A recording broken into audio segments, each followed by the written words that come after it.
Foals are a British band who were formed in Oxford in 2005, and they came through out of the Abingdon School, which is the same school that spawned Radiohead. Trying to think of interesting facts about them. Their front guy, Yanis, is Greek. They've had 7 albums. That's not hugely interesting. Critics like them a lot. They're quite a serious band, and they've had a lot of acclaim. Hi, my name's Dan, and this is a review of the album Total Life Forever by Foals. It was released in 2010 and was their second album, and it's my first time listening to this. So, cut to the chase here. So, nearly 4 years ago, I reviewed their 4th album, What Went Down, and I liked it quite a lot. And both listens to this album, I was underwhelmed, and I'm trying to work out what was wrong here. So, is it his voice? He's got a slightly top of the head kind of voice. So, you know what? I think I really need to have a third listen to this album. So, I'm going to go and do that, and then I'll come back. And I'm back. Okay. Obviously, there was a bit of a conceit going on there. But I did at that point in my notes go and have a third listen. So, musically, it's yeah, let's get into that in a second. I'm still struggling to articulate an opinion. I'm going to do the best I can. It did go down a bit better on my third listen, but still not kind of really grabbed me. Maybe it's a grower. Maybe it would grow over several listens. So musically, it's rock of a kind of modern kind. I mean, we're 16 years on from it now as I record this, but I still think of anything in from the 2000 onwards as being relatively modern, because I'm old. And I think it fits in my head the vein of rock with people like Kings of Leon and Coldplay and Arctic Monkeys and that kind of. There was a slew of these kind of bands around at this sort of time.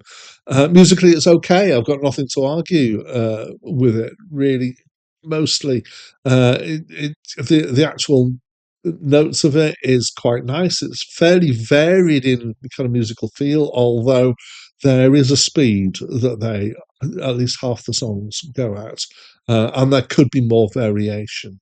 There does seem to be a thing that I seem to be kind of coming to this idea that while you have different songs that have got a different speed, a different tune, a different chord sequence, a different drum pattern and stuff, you can still have a consistent aesthetic through it. And I'm loving using the word aesthetic for this. And that usually is something to do with the approach and the kind of mentality of it, but also the sound of the instruments and the production that's going on here. And it does have a very consistent aesthetic. There's bits of the aesthetic that I like, and there are bits that I'm less keen on here. So the drumming is good. There's a nice snare, especially that kind of cuts through. Sometimes I would say the drums are a bit low in the mix for me. There's some nice bass playing, but again, for me, there's not enough bottom end in the bass for me at times.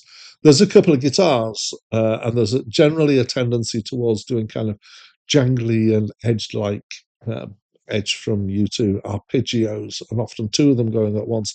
Sometimes I feel one of the things that I was less keen on was some of the guitar work and some of the keyboard work, and I think this is part of the irritation. I think that sometimes they pull against each other, but also it's 2 things. The sound is often quite full, and I think in a kind of homogenous way, so it feels like a lot of it has a very similar feel.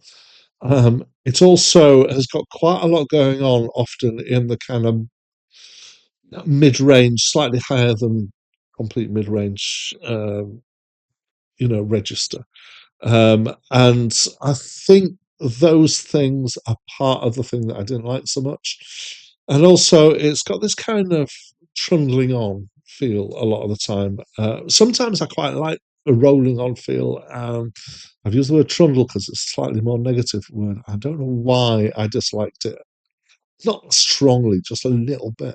It's got this kind of gentle insistence, but it's constant through almost all the tracks, I'd say.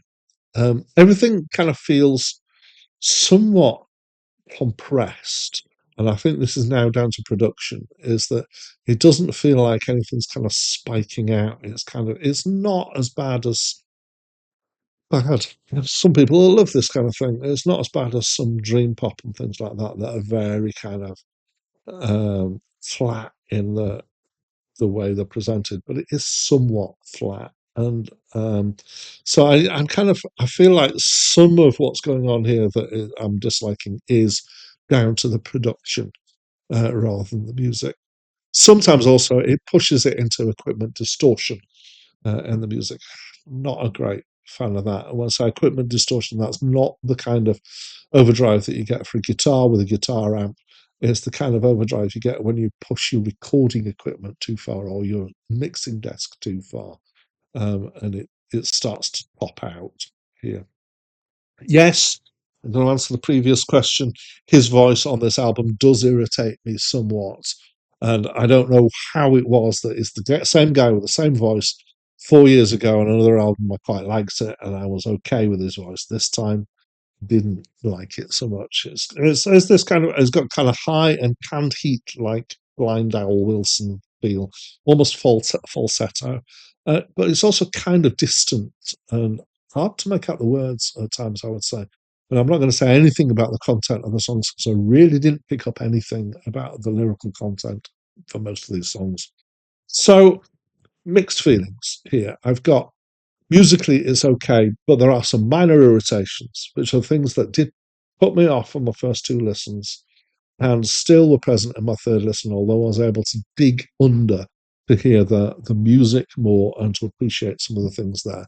And it's stuff, mostly in the production, stuff, something about the voice, something about the way the guitars blend with each other or don't blend, possibly. A lot of stuff going on, a lot of thoughts. I've done my best to try and work out why this didn't go down as well as their other album with me.